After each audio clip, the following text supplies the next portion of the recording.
Welcome to Tenor Tech, where I solve the problems you didn't even know you had. In this video, I will show how to change a Honda Pilot battery. Begin by parking on level ground, engaging the parking brake, and removing the key from the ignition. Open the hood and locate the battery.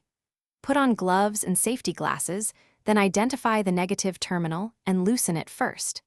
Keep metal tools away from both terminals, then remove hold-down clamps and lift the old battery straight up, taking care with weight and terminals. Ready to remove the old battery with confidence and care.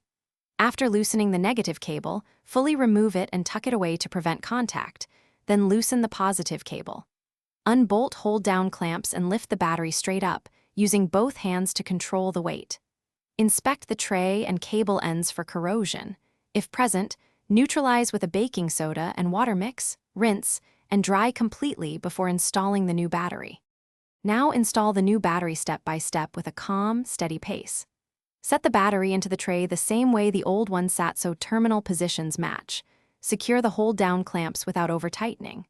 Connect the positive cable first so you reduce short risk, then attach the negative cable and torque to the vehicle specification if you can. Double-check connections, clean any stray corrosion, close the hood, and start the engine to confirm proper operation. Thanks for watching. Subscribe to keep your life in tune.